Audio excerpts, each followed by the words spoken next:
Don't give up comfort for style. Mack Weldon's Ace Collection makes it effortless to look good while feeling comfortable. Go to MackWeldon.com and get 20% off your first order of $125 or more with promo code MAC25.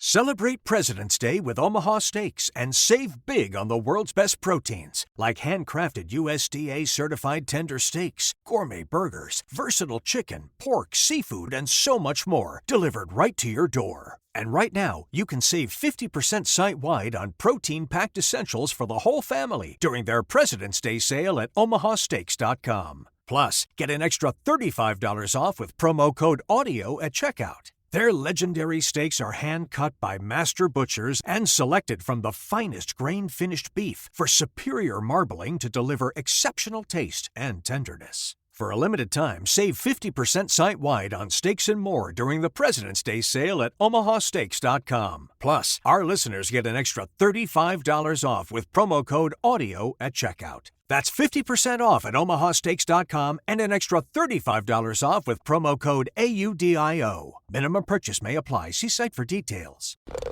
This is Long Shots, VSiN's premier golf betting podcast. Here's Matt Brown, Wes Reynolds, and Kelly Bidlin.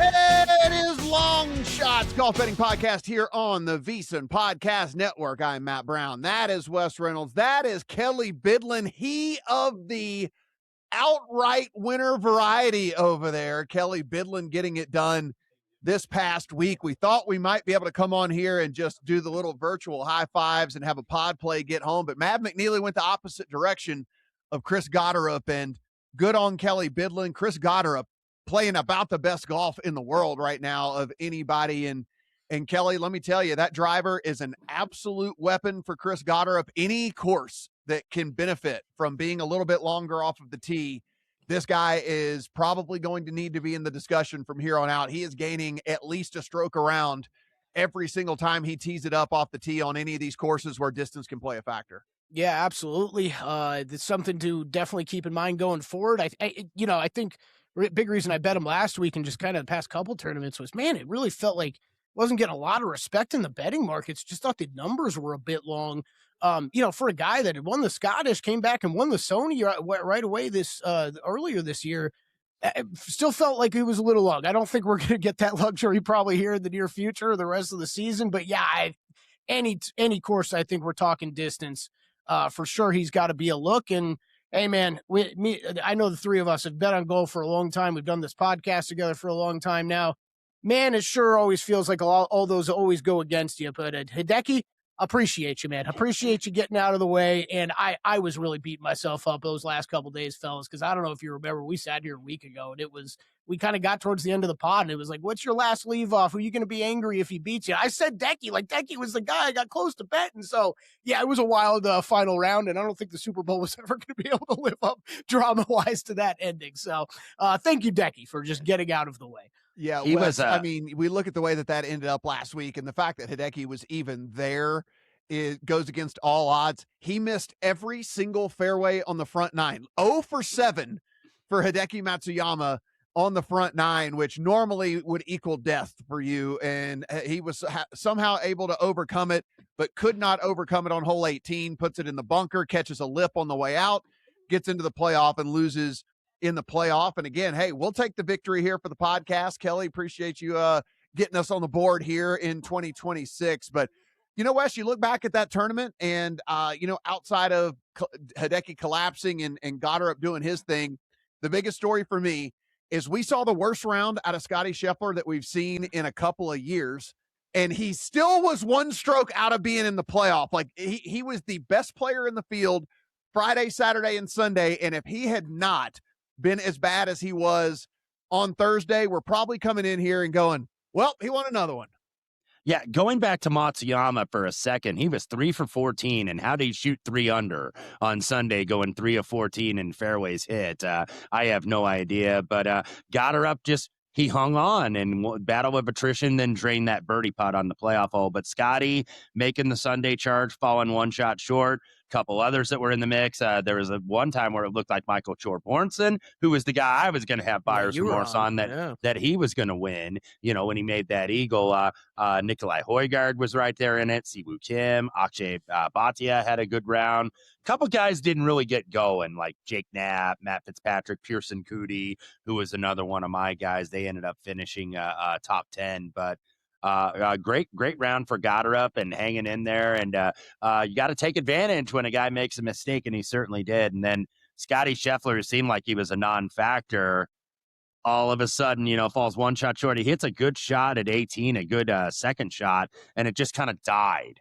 Like on the 18th green, just never got close, so he couldn't drain the putt that would have eventually gotten him in the playoff. But Chris Goddard, one of the hottest players in the world now, 2 victories and 3 starts. Siwoo Kim, 3rd, 2nd, 6th, 11th, 3rd, and 4th in his last 6 events, dating back to November. So, maybe in short order, maybe it's this week, maybe it's not till we get to Florida, but it's kind of hard to leave Siwoo Kim off your cards.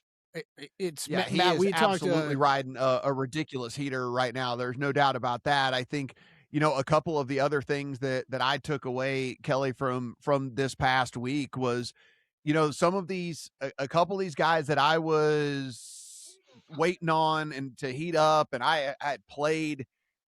Maybe I'm a little ahead of, maybe I'm a little too fast. Maybe I just got wooed at the end of the season by Cam Young. Maybe I got whatever, but he just kind of putted along. He made the cut, but never really contended for anything at all. Hasn't really got it going quite yet. And Xander Schauffele, another guy, just hasn't really gotten it going quite yet. Now it's early in the season. They're still trying out some different things. They're still trying to work through maybe a couple of equipment changes and stuff. I know Xander did switch to the new driver from Callaway and all of that. So, I mean, there's still that's going on out there, but I might need to pump the brakes on a couple of these guys that I was trying to get ahead of, where I'm going to maybe I need to see it first. Yeah, I'm right there with you. I was on Cam Young last week too. That was the only thing I had. McNeely finished one shot out of a top 10 for me, and Cam Young didn't get top 10. I swept the top 20 bets last week. It was a hell of a tournament. I'm with you, though. I think Cam Young I was on, it's going to be foot off the gas a little bit, unless I know you were on a numbers game with us on Monday. Me and Gil were talking about this.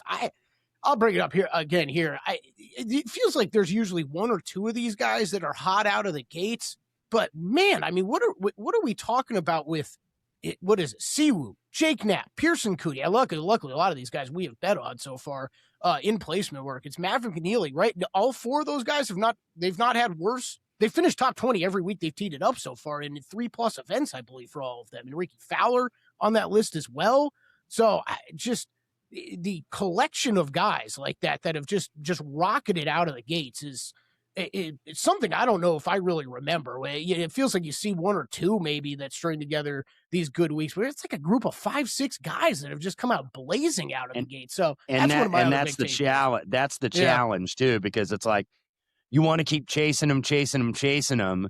And then you keep chasing them forever, and maybe they don't win on that hot streak. But then it's like, well, that's probably going to happen. Then you get off, and then all of a sudden, that's when they come through. So, timing is kind of everything when you're dealing with this. Not only the modeling, which we'll go through later, and recent form, and if they match up on a certain course or whatnot.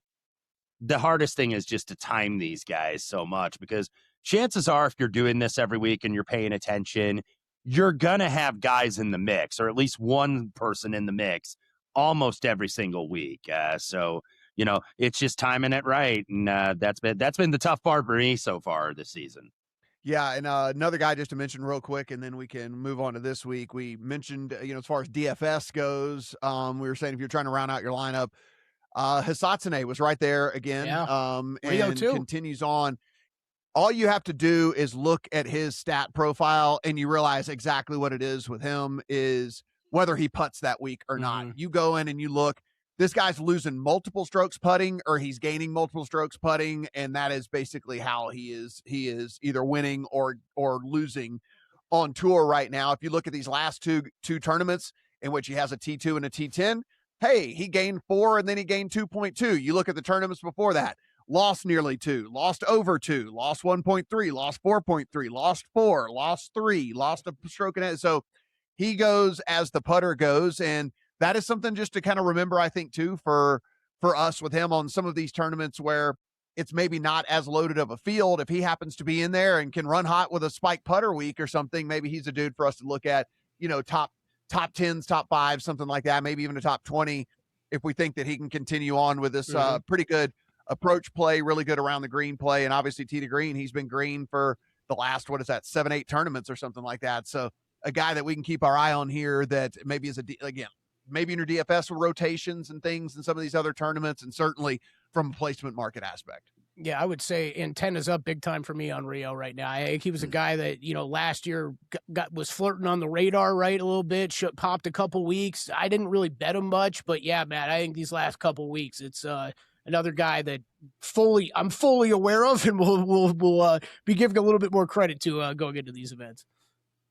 So here we are. We are to our first event of the year that is the signature variety. We're down to just an 80-person field, big prize pool, and all of that type of stuff as we head up to arguably the most beautiful course in the country. I know there'll be some people who would argue with me about that, but certainly when the weather is beautiful and everything's clear out there, harder to get better views than what you're going to get at Pebble Beach. And Wes, it is now down to, with it being a signature event, we're down to just a 2-course rotation. We're not doing the 3-course rotation. We at least get 3 of the 4 rounds over there on Pebble Beach. And so we have a little bit easier time handicapping this tournament than in years past.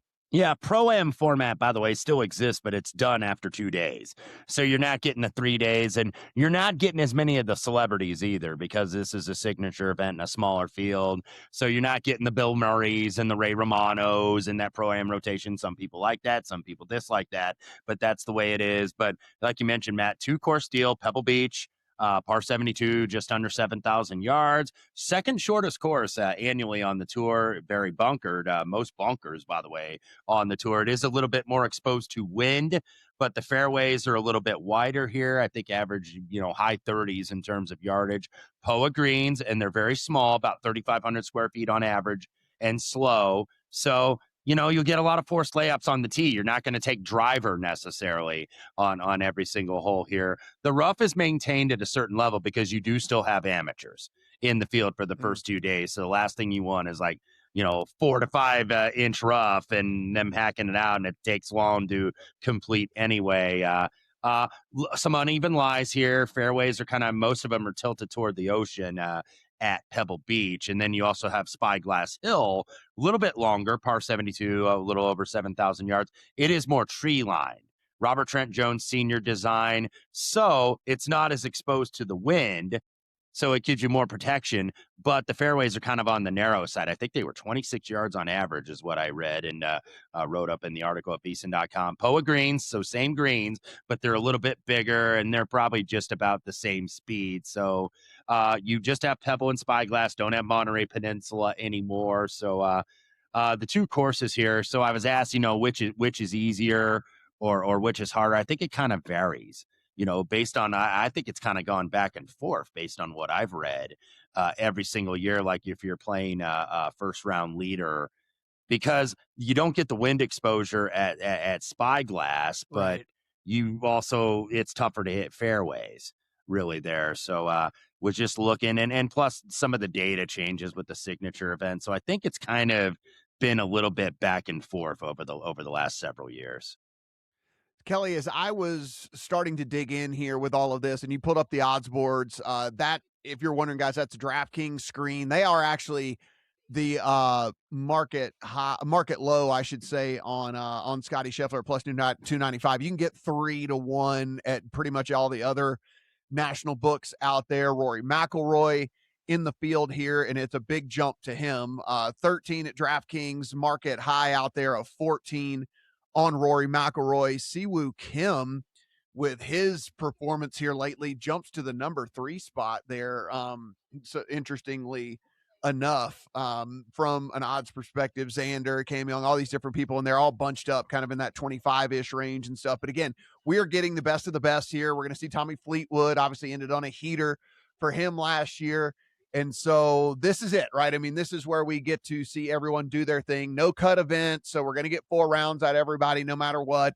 I know some people don't like that from a betting perspective, but look, they had to do something to try to keep the tour together. So this was what you would hate is if all these guys were over on Live. So I mean, we gotta like pump the brakes on all the hate with the signature event type stuff, because had they not done this, then we wouldn't have a tour anymore. So we kind of gotta deal with what we got to deal with here with all this. But from a course perspective, Kelly, when you were really digging in, is there anything that stood out to you that was, over the last few years, maybe that you handicapped this a little differently? Oh man, good question. No, I would say I didn't tweak too much from the model going back. Mhm. Pebble Beach, I think, usually plays pretty much about the same every year. So, I always go and review everything. I guess the one note that stuck out to me, but this was really more going back to a year ago too, of just the rough being grown out a little bit more. 2.5, 3+ inches, probably what we're looking at this week. So I guess I'd put a little bit more emphasis on some of my driving accuracy, or accuracy off the tee numbers, I should say, at least, like Wes mentioned earlier. We'll see some guys laying off the driver here fairly regularly throughout the event. Other than that, not really, right? This is Pebble. I think you want to be accurate off the tee. This is going to be heavy approach, a lot of wedges, right? A lot of those shorter approach ranges, small greens, get up there, make your putts, score on the par fives, 4 par fives scattered across, got to score on those as we go. And, really a mix, and definitely the heaviest that I've weighed this year as far as it goes around the green, scrambling, sand saves, kind of mix all of that in. This week, that play is going to come. That's going to come into play this week. Look at short courses and looked at putting on POA a little bit separately, but yeah, kind of that's the whole model for me this week. And really, I would say the only thing I kind of adjusted from last year a little bit more driving accuracy. Yeah, I think the thing for me is, I think I'm going to pay attention to weather a whole lot more this year than I have in years Yeah. past. I mean, really and truly, if you can kind of go and look at the history of all of this, the biggest the biggest defense to this course is the weather. I mean, we have seen low rounds out here. If you're playing in perfect conditions on this course and you don't have to worry about the weather, well, I mean, look, we've seen super low rounds. We've also seen the highlights of what was it, Tony Finau a couple of years ago hitting driver, into a par 3 and all of that because of the wind coming off of the ocean. So I mean, like you get these super extremes here where any given day, if the weather's beautiful, half this field can shoot in the mid 60s or lower. And then you're going to get these other days where people are going to be struggling to shoot par. And that's really all it comes down to. Kelly, you have the weather pulled up right there. Yeah, I do. And you know what, Matt? It's a great point because we've all bet this enough times now, and we see this weather swing mid-tournament, and it's, we've got to put some of these tournament-long bets in before we get started, right? So honestly, I'm a little less bets for me this week. I don't have a problem with that, and honestly, I think it's going to be a little bit of a strategy for me going forward with Pebble, just with how much this weather can come into play. And look, I've got it up right now, Thursday and Friday. Okay, doesn't look too bad. It doesn't look like it's going to be a factor. You know what the weather's like today, though? Tomorrow, Wednesday, like you're talking winds, 20+ mile an hour winds, the gusts hitting over 30. Like this is that's nuts, and that is going to be that would be a tough environment to play in. So, we always talk about weather can change, weather changes. So yeah, you're going to want to check in on this quite frequently over the next couple of days. Could get a little gnarly on Sunday too with the wind, and I'm glad Matt brought up the weather.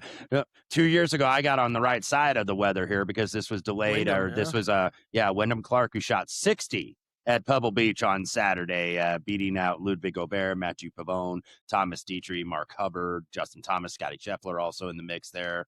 But got on the right side of it. He shot 60, and then all of a sudden it poured in Monterey, and they weren't going to get, like, it really flooded up there. Like, it was really bad, and it was only a 54-hole event. So yeah, sometimes this is very weather dependent, and especially more so at Pebble Beach, which is why the fairways are wider, because the wind. Look, you'll find the ocean on some of these shots, and the fact that it's kind of a distraction. Looking at quotes from players in years past, like you see all these beautiful views that you've seen on TV, and all of a sudden you're out there playing.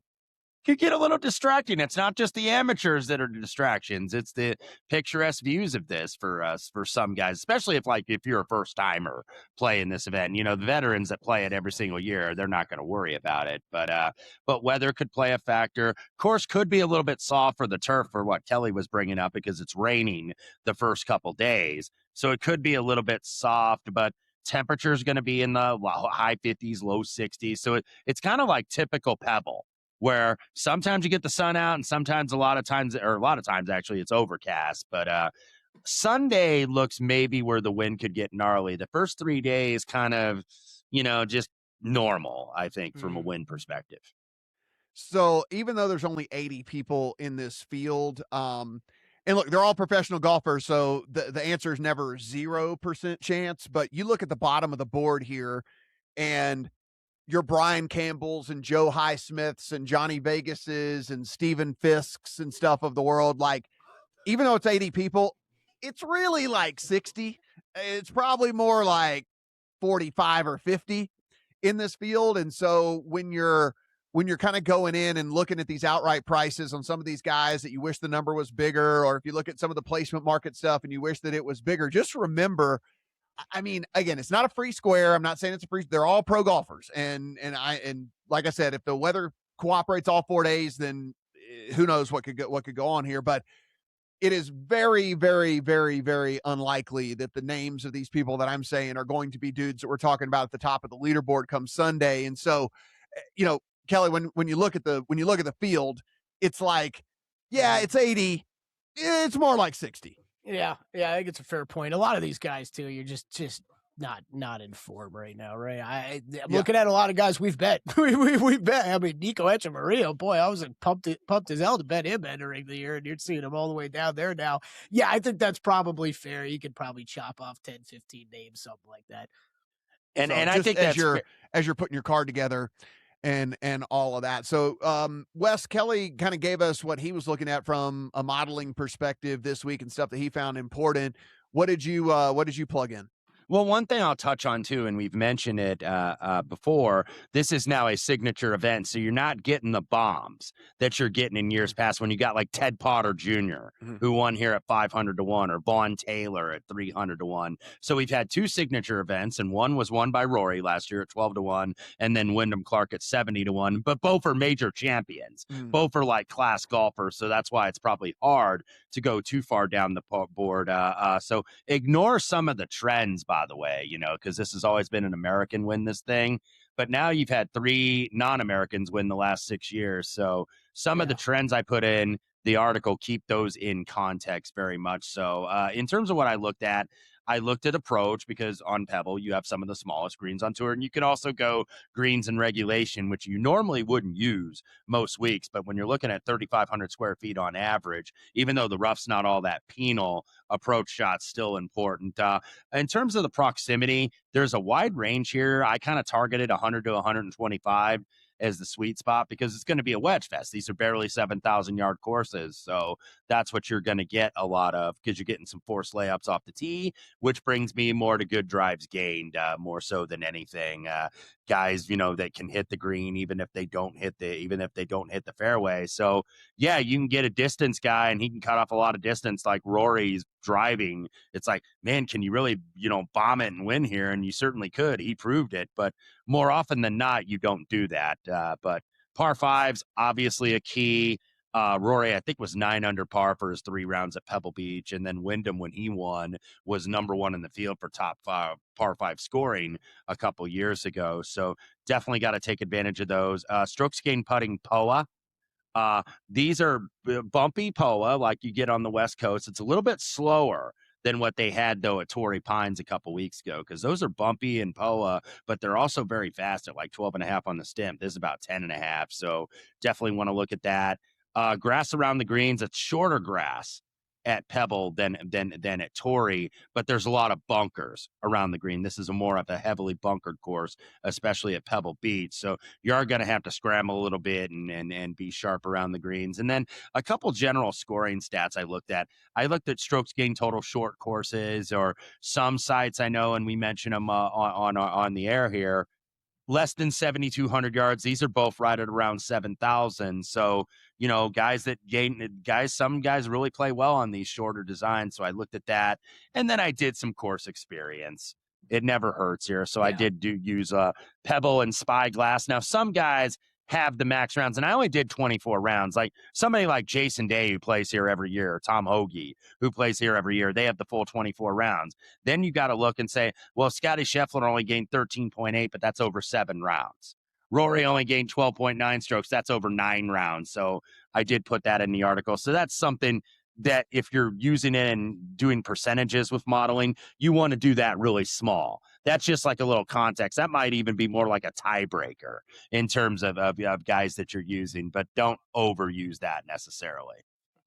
Yeah, I mean, when we talk about short courses and stuff, guys, I mean, like this is for when we're talking about like what these guys can do, right? I mean, hole 1's 381 yards, hole 3 is 401 yards, 4 is 331. We've got hole 8 is 426, 11 is 388. We've got 397 on 15, 403 on 60. So like there are just a lot of holes in which these dudes that, like you said, we're not going to even have to hit driver.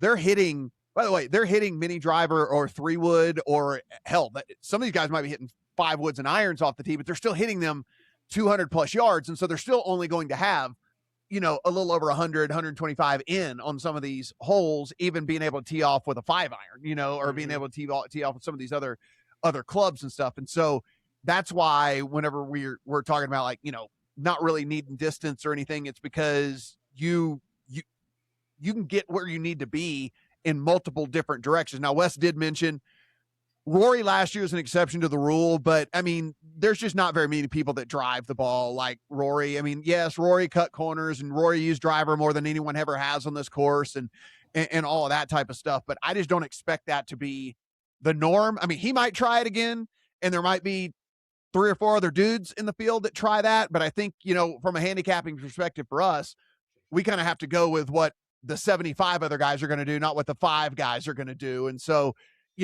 yeah, distance is going to help a guy like Rory, and it's probably going to help, like I said, 3 or 4 other dudes in this thing. But outside of that, that's not really the way in my opinion, to go about handicapping the tournament is looking at the outliers. And I'm going to look more kind of where we sit in the middle. Yeah, I think well said. I think it's absolutely a topic that I'm glad you brought up, Matt, because I don't think we can go through the podcast and not bring. I mean, Rory attacked this very different last year, right? And it's we'll see how that carries over. I agree with you. I'm not really looking at those guys, but I'm very interested to see if we get an uptick in that this year, right after Rory's success. I mean, shoot, you're a guy like Chris Gotterup, like you're playing with house money right now. Just let it rip out there this week. So you see what you can do, right? I did most of the same things that y'all did. The only thing that I did in the model that I've never really done before ever in making a model, but I think that it does play here.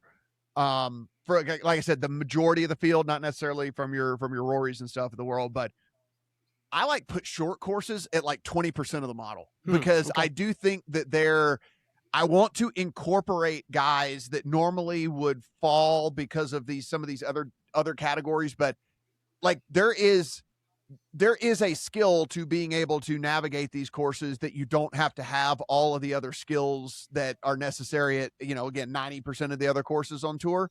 And so I kind of went 20% of the model on short courses to get to where I was. Now you still end up with Scotty at the top. Obviously you still end up with like the dudes that you would expect, but it did bring some other guys into play for me, which helped me dig in a little bit further. And I ended up liking a couple of them as I dug in a little bit further. So again, and that is looking at 100 round, 60 round, and 30 round views. So basically like the blimp view, and then kind of like just the overhead view, and then more of the focused view on these, and then going in and drilling down as to the dudes that I thought were somebody I wanted to put on the card this week. So again, that's really the only thing that differs for me. I think I didn't do as much scrambling and around the green. I put it in there just to differentiate, but I'm kind of looking at it from like the whole, if you don't make the green, you're in trouble already. If you're scrambling, like, I mean, yeah, I want you to be able to get up and down and not lose strokes, but like,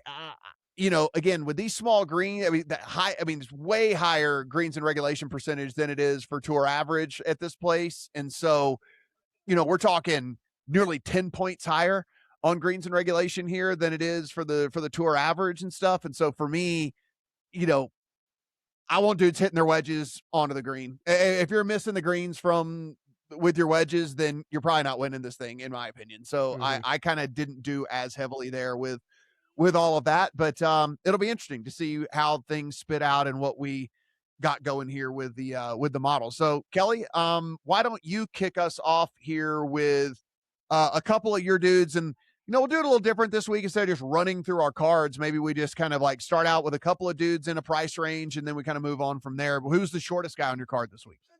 Shortest guy on my card, and I know he's on all of our cards, is Russell Henley, 33-1. Not many outrights for me this week. I do have 3. One of them, some people might snicker at, but it's a little bit of a FOMO play. Okay, I'm kind of at that point with some of these. Don't give up comfort for style. Mack Weldon's Ace Collection makes it effortless to look good while feeling comfortable. Go to MackWeldon.com and get 20% off your first order of $125 or more with promo code MAC25.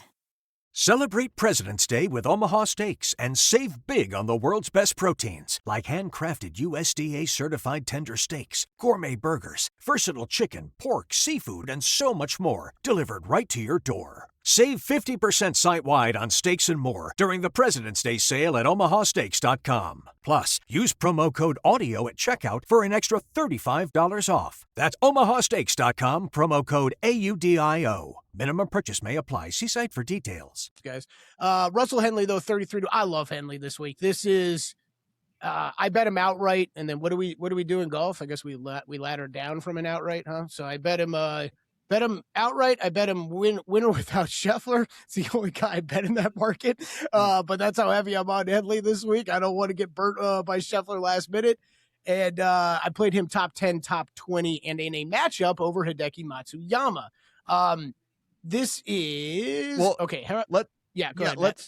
Let's talk here about Henley just in an overall conversation, right? Mm-hmm. Because I think this is the classic case of a golfer that we're playing for course fit. And we did talk a little bit before the pod. Wes, I know that you're on Henley as well, as am I. Almost got lucky last week with our pod play. Matt McNeely doesn't fade on Sunday. We would be we'd have been all high-fiving. But you look at Henley, and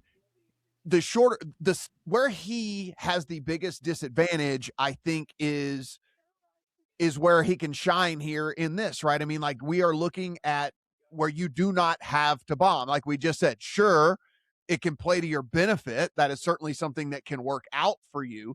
But we are also seeing a guy that if we just want a dude that can hit fairways and hit wedges in, well, somewhere inside the top 10, depending on which time frame you want to look at, he's inside the top 10 in good drive percentage in this field. And we know his approach game can get super, super hot, and he can light things up. And so I think this is like kind of the perfect kind of course fit dude, where some of these other courses we might just shy away from him due to the lack of length. Yeah, and he's starting to play more. I'm sorry. I was just going to say he's starting to play more consistent golf, really almost everywhere. Even though I think, to your point, Matt, he kind of flourishes on these shorter layouts, but he hadn't finished outside the top 20 in like 9 months. He top 10 in the last 2 majors last year at the U.S. Open, at the Open, 5th year last year, won the Arnold Palmer, where he finally won like that big event, right? That says, okay, hey, I'm an elite player in this game. Second for good drives gained, by the way, over the last 50 rounds. Top 10 on the approach, top 10 strokes gained around the green. So he absolutely stood out to me here. Yep. Yeah. It's I Kelly, wrote it down. like, I went and, like I said, if I took like a blimp view, and so over like 100 rounds, in which 98 of those are official strokes gained rounds for Russell Henley, I mean, he's 5th overall in the model for the various things that we're talking about that we found important here for this. And he's only behind names like Scotty Scheffler, Tommy Fleetwood, Rory McIlroy, and then, Victor Hovland shows up because he has more of a good body of work than he does bad body of work. I know Victor's been a little bit up and down, played really well this past week, but I mean, that's the type of company we're talking about with Russell Henley in this tournament, where we're getting past Scheffler, Fleetwood, Hovland, McIlroy, and then we're hitting Russell Henley. Yeah, it was last 36 round numbers I ran. It was actually, I brought this up. Cameron, if it was last week, yeah, it must have been last week because I bet Cameron Young last week. Mine how it popped up, Matt. It was Scheffler number 1, and then a big drop to number 2, and that was Russell Henley at number 2, and then it was a big drop down to the rest of the field. You brought it up, Wes hasn't finished worse than T19 since the PGA last year. The consistency has been there. Obviously, we're talking about a new golf year, but two good finishes already this year. T8 at the Amex, T19 at the Sony. He finished T5 here last year, so even has some success on this course. And you guys ran through it, man. I just, he's going to be accurate off the tee. One of the better approach players that we have on tour, and good around the greens and solid with the putter. So I think for what you're looking for Pebble, Henley's about as good as it gets this week. So I really like Russell Henley this week. And one last thing to add in here, which I mean, again, y'all just said the stat about the consistency type stuff. If you don't want to take on Scotty this week, top 20 on Russell Henley, you can still find plus money on him, top 20 in this tournament. And again, we just said there's only 80 players to begin with, and it's really probably only like 65. And so you're asking a guy who's been the model of consistency to go to a course that we think fits him very, very well and finish inside the top 20 at plus money. That is, so I think I'm giving it away here, which, yes, I bet the outright on Henley, but I have a nice fat position on him in the top 20 market, because plus money for this guy on this course in these conditions in his current form, I think is, in my opinion, just like crazy to me. I'm with you, man. I bet all those top 10, top 20. I'm right there with you. I'm heavy on Henley this week as well. Yeah. Good opportunity to give a lot of that Goddard up money back,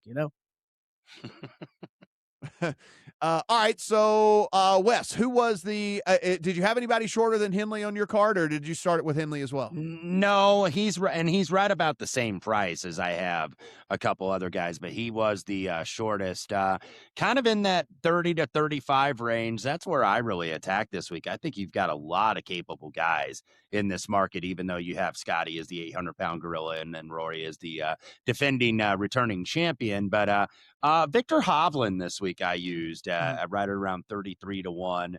Solid start, 14th in Dubai, was 10th last week in Phoenix. I don't think did anything wrong, even though he's never really kind of there. He was kind of like lurking, but never could really get over the hump to ride into contention. He's won on coastal courses before. He's won at Mayakoba, the old event that they had in Mexico before that moved to Live. Also has won in Puerto Rico, and he also has won on this course, albeit not as a professional.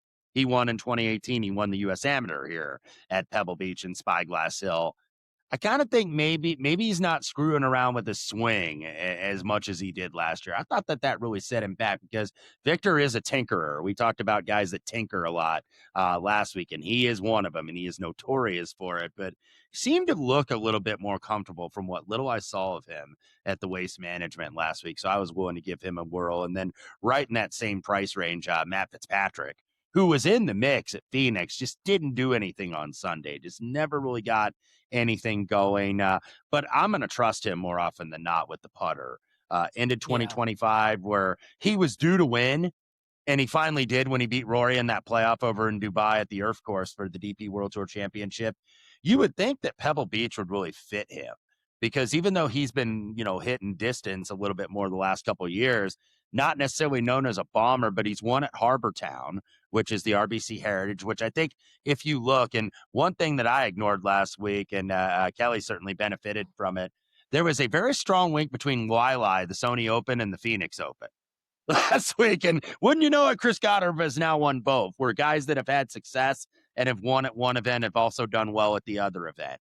I think maybe that's kind of a little bit Harbor Town with Pebble Beach this week. So Matt Fitzpatrick, right around there, anywhere between 30 and 35, I'm seeing. Kelly, is are you in that range still with any of your guys? I mean, I have Henley, I have Ben Griffin at 40. So Ben Griffin at 40 to 1 is kind of the next guy on the card for me, which is in that 30 to 40-ish range. This was a deal where I was never expecting to end up on Ben Griffin, but again, with the way that I kind of weighted things this week, and it doesn't really matter if I go out 100 rounds or squeeze it into 30 rounds. Ben Griffin is inside the top 10, as high as 5 in the models. Does most of everything that I'm looking for really well. The only thing is if you go way out, so he has honed in the driving a little bit. So if I was way out in the 100 round model, he is 43rd out of 80 people, obviously in this as far as good drive percentage, which isn't great. It's not the worst thing in the world, but it's certainly not great. You would want a little bit better than that. But as you start to hone in a little bit, he has gotten a little bit better with that. It's not a ton better, but anything better is an improvement for me. But all the other stuff is just so good whenever you look at Ben Griffin. I mean, we're talking seventh around the green if we think he's going to miss, ninth in birdie or better percentage when you go to 50 rounds, 15th in greens and regulation, fourth in scrambling. So if he's not hitting these things, at least he's going to do whatever. And then, of course, the short course stuff, as you would imagine for a guy like Ben Griffin, it plays very well for him too. So too much for me to ignore for Ben Griffin. So I'm sitting there at the 40-1 mark all over him.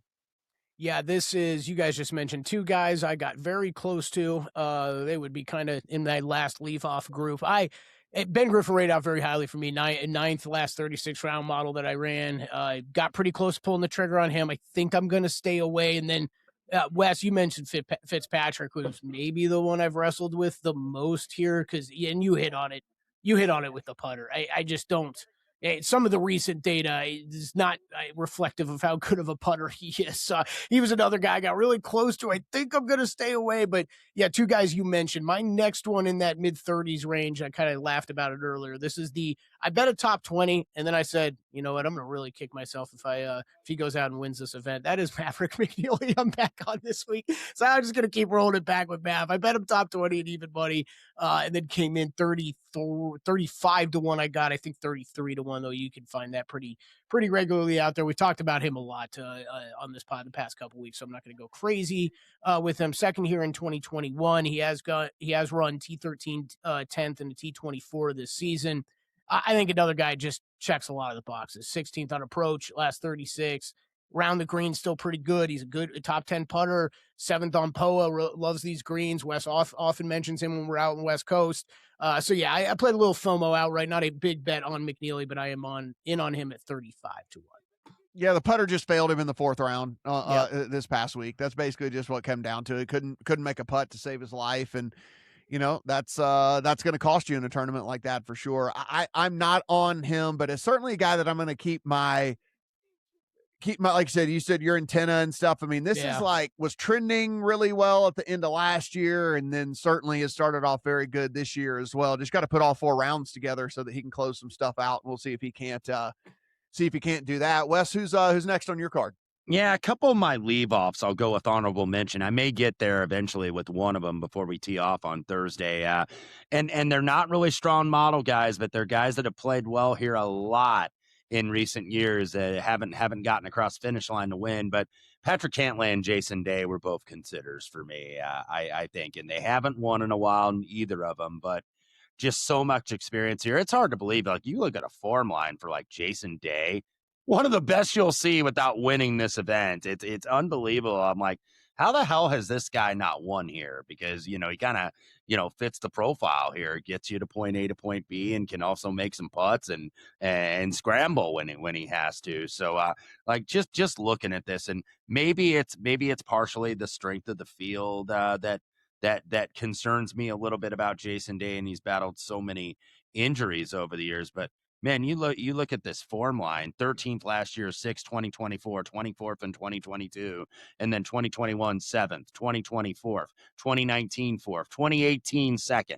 2017 5th, 2016 11th, and I'm not sure if he's had other good finishes too. It only goes back the last 10 years of what I'm looking at, and he's just had such great events here and just has not won. And it's one of those where I don't know if he's like snake bit or something, but he hasn't been able to do that here, but I do reserve the right to use him. Patrick Cantlay also a couple top 5 finishes here in 2021, 2022, is 11th in 2024. So those were ones that were like my honorable mentions. Hopefully they don't come back to bite me. But my last 2 were guys in anywhere between 60 and 70-1.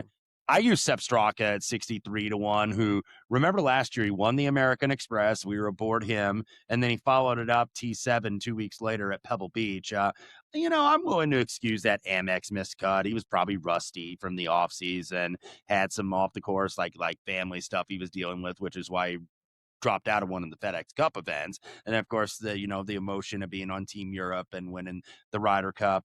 T18, by the way, last week in Phoenix, but he was 6 for around the green and 8th tee to green, which tells you he really didn't putt all that great necessarily. And I think maybe he'll do a little bit better on the slower greens this week. So Sepp Straka is 63-1. And then Akshay, and eventually, sometimes I pronounce it Bhatia, but it's Bhatia at 66-1. 2 missed cuts before he was T3 last week in Phoenix. He was top 10 in approach, top 10 for putting. We have seen left-handers play very well here. Now, a lot of that's Phil, who won here 5 times, but a couple other lefties have also won here. So Akshay is one of those guys. I think he is very creative in terms of the angles that he can take to some of these smaller greens, especially at Pebble Beach. Like, he will take different angles. He's got a little, and coincidentally enough, he was left-hander. He's got a little Bubba Watson in him, even though Bubba was a little bit longer hitter, I think, historically off the tee. But I really like what I saw out of Akshay last week. He was right in the mix, just never really got it home, didn't make that big putt to get right there on the lead. But Akshay closes it out for me at 66-1. Yeah, I usually like everything about Akshay's game and stuff. I mean, you want to talk about team no putt. This guy freaking he needs to switch to just one of the putters you get from at any of the little places, the little rubber mallets or whatever. Mm-hmm. And maybe that would work better than whatever he's doing right now. A guy can't putt it in the ocean, but did putt well last week at Phoenix. So maybe he figured something out and found a stroke for sure. Wes, about Jason Day, it's funny that you were talking about Jason Day. I was going to bring him up towards the end of the pod, mainly because somebody is steaming the hell out of Jason Day. At Caesars, he is down to 20-1. Oh my goodness. Jason Day is down to 20-1 at Caesars. So somebody has just bet Jason Day till the cows come home there in that one. Kelly Bidlin, where are you at? Man, Caesars is always short. I don't like him at 20-1. I can say that. right, exactly. But yeah, that's a little absurd. But yeah, as Wes brought it up, I think there's Jason Day love here every single year, and it checks out overall with his game. Okay, last outright for me, Shane Lowry, 63-1. I did jump on Lowry this week. Second here last year. A lot of more of a number play too. I think that was at FanDuel Boyd. I bet it at, and it's I think I saw mainly mid-40s on him. I think. That Shane Lowry feels like is one of the most wildly different odds that you can find out there for event to event. So yeah, last 36. I think some of the around the green play is a little concerning, but great approach player, great with these wedges, awesome around the green, sand saves, all that kind of stuff that I'm looking for this week. So yeah, went with Shane Lowry. If you haven't seen him, for everybody out there listening, yeah, he's been over DP World Tour, T26 Dubai Desert Classic, the T3 at the Dubai Invitational. So Lowry, my last outright. Henley, McNeely, and Lowry, 3 outrights for this week. I can't believe I'm the one that's on him this week. This is Team Wes and Kelly, and I can't believe I'm the one on Daniel Berger this week, but I'm the one on Daniel Berger this week. I don't know if I've ever bet him. One of you two have not bet him, but I'm going with the fact that the dude's still in his early 30s. And when you again, if you go blimp view, and you get out to that 100 round deal, he's fits this course better than almost anyone in the field. I mean, literally everything is just beautiful. Now you get a little closer and you deal with all the injuries and stuff and all of that, and you get all of the bad stuff going on. But man, when you just look out further, he fits so incredibly well for all of the stuff that we were trying to put into the models this week. And like I said, he's only 32 years old, so it's not like it's an old guy that I'm betting on here to kind of come back around. It's oh man, maybe it just took him a little longer to get over these lingering injuries and all that. But I mean, off the tee, he's won here in literally 8 straight tournaments. That's just been up and down with the irons, and the stuff around the green has been horrific. But like I said, I'm kind of hoping you're not having to deal with around the greens here. So if he can just eliminate that part of the game, then I think he could put himself into contention. But even as bad as he's been around the green, you're still talking a T6, a T16, T50. He's not getting cut, and so I'm going to try to I'm trying to get ahead of a couple of other guys. That didn't work out so far. Let me try to get ahead of Berger and see if that works out for me. Well, he won. I was going to say, Wes, what's on the screen right now is all anybody needs to make a case for Daniel Berger this week, right? Okay. He's teed it up 3 times, and that is a win and 2 other top 10 finishes. That is all the support you need, Matt Brown. You go for it. Well, I remember in 2021 when he won here, he shot 65 and he jumped over McNeely and Cantlay and Jordan Spieth and Paul Casey. Pretty good group of players there to jump over low round of the Sunday and then end up winning this by 2. So, yeah, that's a guy that I think Kelly and I have been chasing too is Daniel Berger and just timing it right. Like he's not doing anything wrong. He's playing consistent golf ever since he came back from that injury about a year and a half ago. Just hasn't really gotten like right there. Has had quality finishes, doesn't miss a ton of cuts. Was kind of there in the mix on the periphery at the RBC Heritage last year when it came down to Novak and Justin Thomas, who, by the way, it just came out that he's coming back around the floor to swing. Is when we'll expect Justin Thomas, because the only non-live player I believe that's in the official world golf ranking top 30 that's not here this week is Justin Thomas. Last guy for me, I'm riding the heater, Ryan Gerard. Look, the dude is just, again, if you shrink it down now, not the blimp view, but you shrink it down into kind of like the 30 round, 24 round, 20 round, stuff like that. He's inside the top 6 in this field. And it's just, he's figured something out. I mean, this was always a guy that was kind of making cuts and just not really making pushes. And you can't argue with second, T2, T11, and the T11 at the Farmers, by the way, was losing off the tee and losing around the green and still finished away to get there to T11. So have me some Ryan Gerard this week as well. Just 4 outrights. Anything that I do add will be up over at VSiN.com. And you can go in and get all of our plays over there at VSiN.com, including Wes's write-up. So go in, take advantage of that. We're running a special right now, $9.99 for your first 30 days. So you can become a VSiN Pro subscriber, get out not just our picks, but everybody that is betting this tournament, all the hosts, and all of the guests as well. If you have not done so, please subscribe, rate, review. We do appreciate that on the podcast side of things, and join our new YouTube channel as well. Hit the subscribe button over there so that we can continue to grow that puppy. And who knows, maybe we'll start doing some bonus content over there once we get some critical mass. For Wes, for Kelly, I am Matt. Good luck on all your Pebble Beach bets. Comfort is often the first thing we're willing to give up, like taking a long flight for a vacation or waking up early for a workout. But don't let style be the reason you aren't comfy. Mack Weldon's Ace Collection makes it effortless to look put together while feeling truly comfortable. Inspired by their best-selling sweatpants, the Ace Collection combines everyday comfort with long-lasting and confident looks. Upgrade your collection for the new year with new bomber jackets, half-zips, sweats, crew necks, and much more. Get comfortable anywhere with Mack Weldon's Ace Collection. Go to MackWeldon.com and get 20% off your first order of $125 or more with promo code MACK25. That's MackWeldon.com. Promo code MACK25.